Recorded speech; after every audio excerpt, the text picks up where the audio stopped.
Oi, turma. Boa tarde.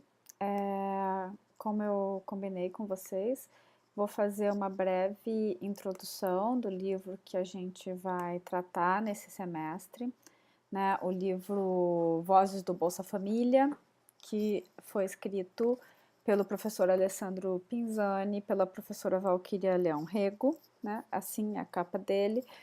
E, bom, esse livro, ele é um livro importante, eu diria até fundamental, né, para quem quer tentar entender aquelas questões que a gente já estava tratando no semestre passado, né, da aplicabilidade, da justiça, desses princípios, da ideia de autonomia, a ideia de justiça distributiva, a ideia de liberdade, né, enfim, todos esses conceitos teóricos que são abordados foram abordados por nós assim nos últimos encontros e de que forma que a gente pode recorrer a eles para interpretar determinada política, né, ou até para fazer uma avaliação do estado das coisas, né.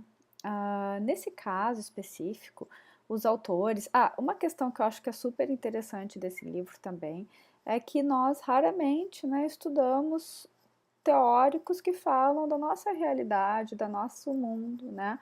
E o professor Pinzani, apesar dele ser italiano, está há muitos anos aqui no Brasil e provavelmente é um homem que conhece muito mais o Brasil do que muitos de nós brasileiros, né? E ele está na UFSC há bastante tempo, a professora Valquíria é professora da Unicamp, né? Então a gente tem esse texto, que é um texto que consegue tratar com muito rigor dos conceitos teóricos que ele se propõe, dos autores, dos filósofos, do embasamento teórico, para fazer uma análise do Bolsa Família e, ao mesmo tempo, consegue vincular, né, esses conceitos com um tema que é um tema tão importante ainda no Brasil, que é o tema o que devemos em termos de justiça para os mais pobres, né? O Brasil continua sendo um país de imensas desigualdades, né? E também é interessante que através desse livro também a gente pode tentar entender as desigualdades na esfera até global, né? Por que não? Então ele oferece esse instrumental teórico junto com um vínculo muito próximo, né? Com questões práticas, empíricas, né? Que foi efetuado. Bom, então sobre o que se trata o livro, afinal, né?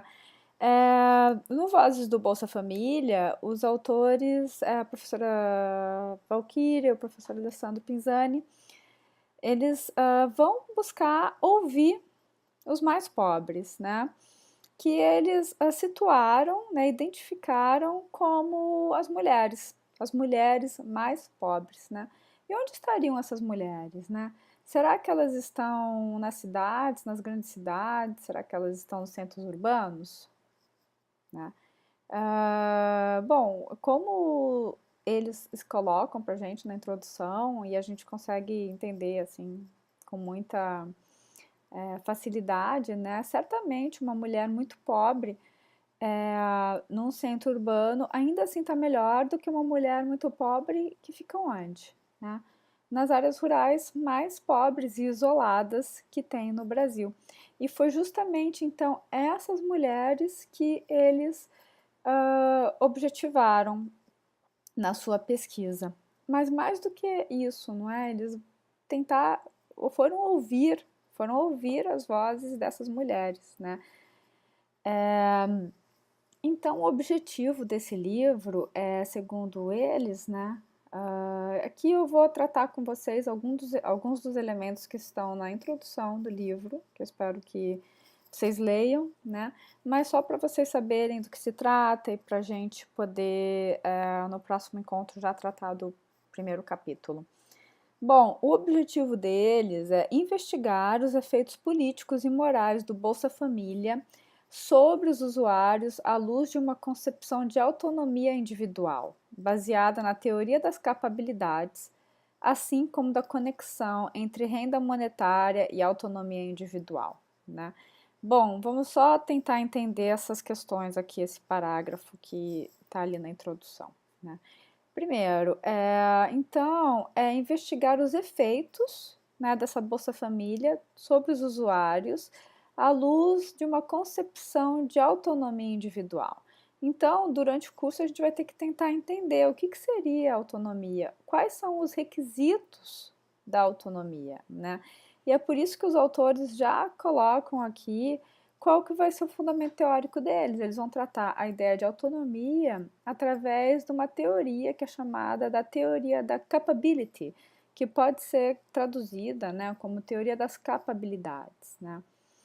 Essa teoria, ela é uma teoria que tem fundamento, né, em dois teóricos importantes, né, um que é um teórico indiano chamado indiano, mas ele é um economista indiano que está nos Estados Unidos há muito tempo também, mas é bastante conhecido, né, importante, chamado Amartya Sen, e a professora teórica Martha Nussbaum, né, eles são os protagonistas dessa teoria da capabilidade.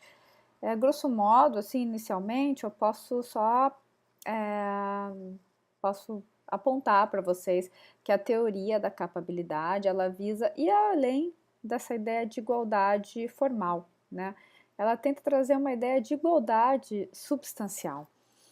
Um dos exemplos, não é, que o Amartya Sen dá assim com bastante frequência é nós pensarmos, por exemplo, que as demandas, as pessoas, assim, o papel que elas ocupam e as particularidades delas, assim, muitas vezes trazem demandas diferentes da justiça. Como assim? Vamos pensar uma mulher grávida que tem outros filhos, talvez, e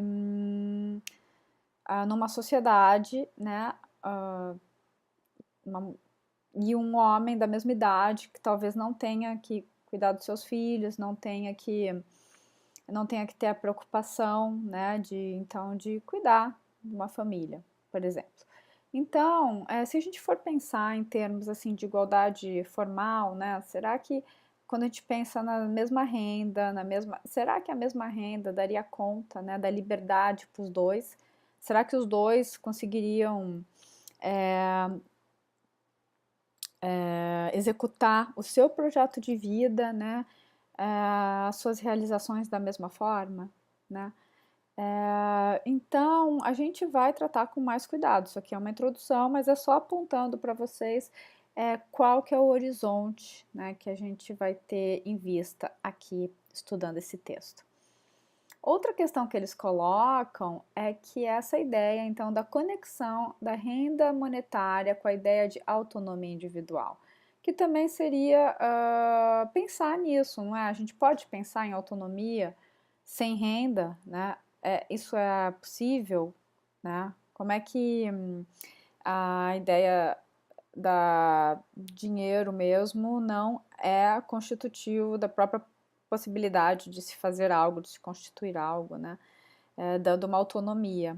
São conceitos que vão surgir, né, também, que eles vão tratar com mais cuidado ao longo do texto, né? Já essa ideia, ela vai ser isso vai ter inspiração, né, num teórico chamado Simmel, né?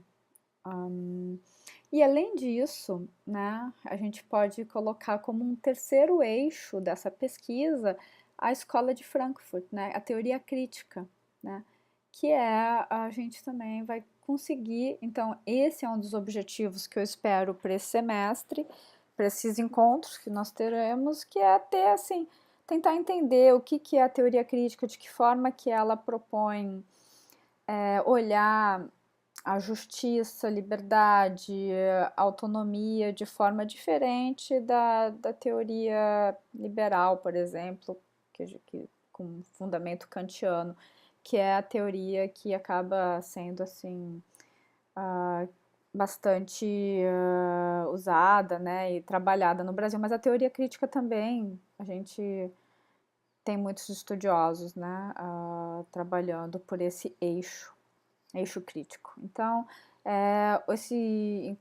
nesses encontros eu vou tentar com vocês esclarecer de que forma que a teoria crítica vai se diferenciar de uma outra forma teórica, filosófica de se compreender determinados problemas, né?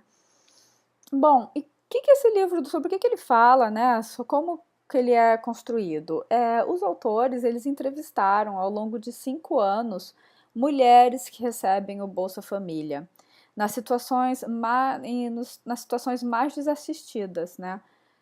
E aí que eu falei para vocês, eles foram justamente para as áreas rurais para tentar entender quem que é o mais pobre, ouvir a voz dessas pessoas que seriam as menos favorecidas da sociedade.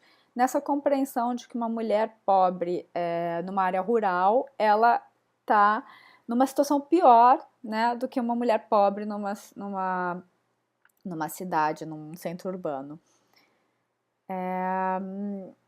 Os, os autores, eles colocam assim que eles vão escutar essas mulheres através de entrevistas, isso aí vai constituir um dos capítulos do livro que a gente vai estudar também.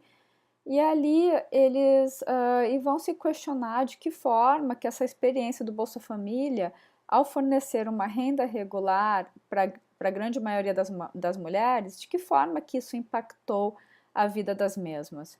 Mas o importante também e interessante assim, né, desse livro não é uma leitura do Bolsa Família como uma resposta para todos os males, né? Que a gente vai inclusive ver que foi um passo que foi dado e como que um programa de transferência de renda mensal, ele consegue fazer um impacto enorme na vida das pessoas, mas ainda assim elas encontram-se destituídas, né, em outras esferas, principalmente, como daí falei para vocês no início, um dos fundamentos desse livro vai ser discutir a ideia de cidadania, né? Então, o que falta ainda, né, para se conseguir, para além dessa transferência de renda, se construir conseguir se consolidar uma cidadania dessas agentes, né? Elas o isolamento, uma das questões também que é importante, então, para vocês terem uma ideia ali, tá, no texto, né? Mas esses pobres rurais, o fato deles estarem isolados geograficamente, vão trazer problemas muito maiores, né? Em suas vidas, né? Do que pessoas que não estão, né, como eu disse, em centros urbanos. A gente pode pensar, a forma mais fácil de se pensar isso é começar a imaginar se você é muito pobre e está numa cidade grande, você vai provavelmente ter um acesso a um hospital, né, público, se precisar, você vai conseguir até mais pessoas para te ajudar, né, e a rede de suporte nessas cidades vai ser muito maior, né? Os autores dão um exemplo, por exemplo, que eles mesmos não conseguiram chegar em quem seria talvez o polo mais pobre ou menos favorecido, que seriam pessoas que inclusive estão em zonas isoladas e sem estradas, né? E nesse caso, eles para realizarem as entrevistas que são um objeto desse livro, teriam que, por exemplo, ir de cavalo, né, e usar cavalos para se chegar nessas mulheres. Então, para a gente entender, imagina assim, se para o entrevistador foi difícil, imagina para essas pessoas também a mesma coisa ocorre, né? Se elas precisam sair por algum motivo, saúde ou até educação, enfim, todas essas nossos bens necessários, né, para a cidadania encontram-se longe dessas pessoas, né? E identificando, tendo sensibilidade a essas mulheres, que os autores vão tentar dar voz a elas, então, né? E elas, assim, são caracterizadas, a gente pode dizer que essas pessoas, mulheres que estão nessas zonas mais pobres, são beneficiários do Bolsa Família, e estão, nesse caso de estado de extrema pobreza material, elas vão ter quase sempre, segundo eles, assim, um lado da marginalização social e o outro da submissão social, né? Ou seja, elas são marginalizadas porque não tem um reconhecimento social. A gente pode até usar um outro teórico, John Rawls, o mesmo, que vai falar dos menos favorecidos, poderia dizer, por exemplo, que a ideia de autoestima, né, que é uma das bens que todos queremos, que é um dos bens mais importantes, ele só se consolida, se constrói assim socialmente. E talvez essa marginalização social, ela realmente impede esse tipo de realização pessoal, que é algo muito grave, né? E a própria ideia da submissão social, né? Será que essas mulheres, assim, antes de terem essas transferências de renda, elas não estavam submetidas, né, a uma casa que elas trabalhassem ou prestassem serviços, ou a submissão até aos parceiros que elas, assim, com os quais elas estão, né? Então, esse já é um ponto que eu acho que coloca esse livro como um livro super importante, né? Porque ele vai trazer, então, vai conseguir unir essas duas dimensões, que são dimensões da pobreza e das mulheres, né? São dois tópicos fundamentais para quem quer pensar em justiça social, né?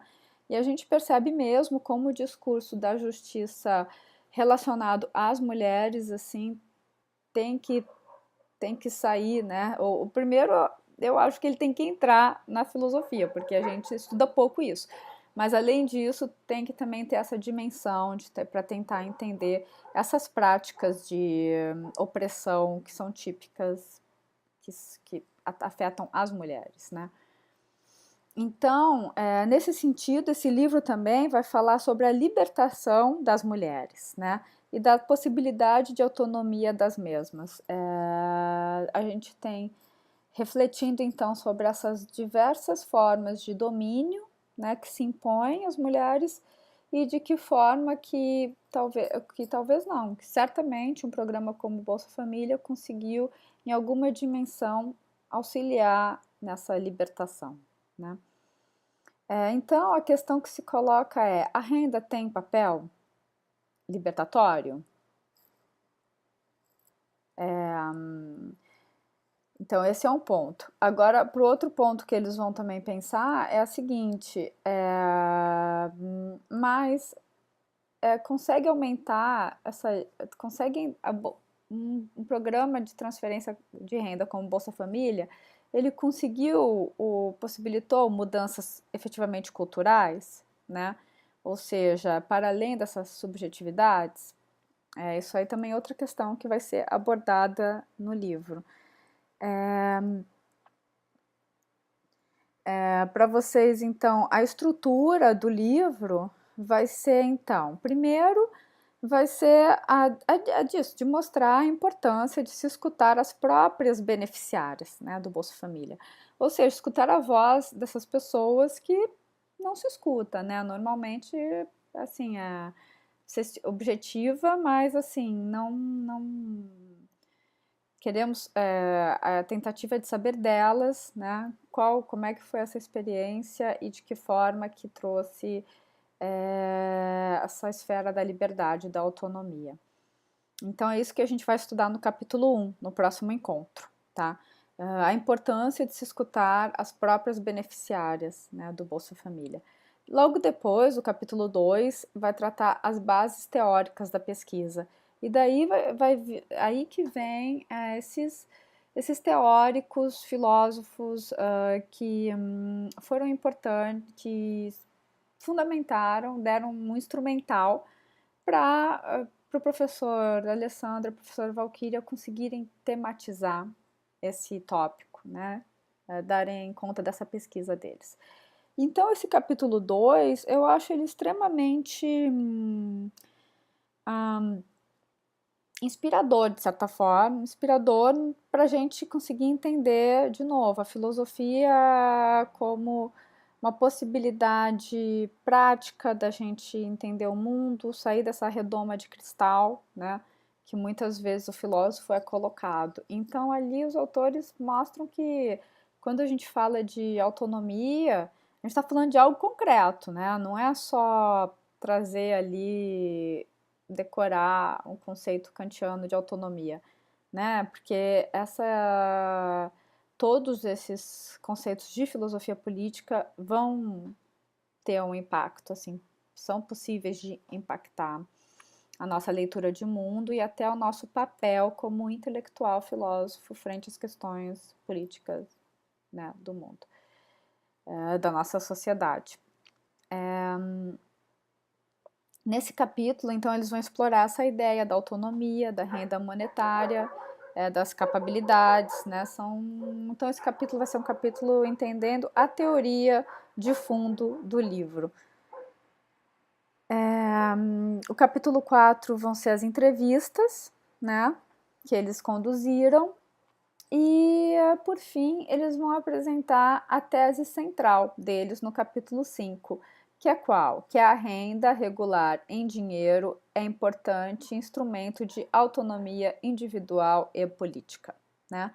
Então, lembra, a pergunta era se essa renda, qual é o papel dela? E eles, então, na conclusão, já vão trazer a tese, no capítulo 5 já trazem essa tese, que a renda é esse instrumento fundamental da autonomia. Então eu coloco isso para a gente pensar realmente quando nós discutimos qualquer programa de transferência de renda e criticamos o mesmo, o que é que a gente tem que estar criticando? De que forma que se critica, né?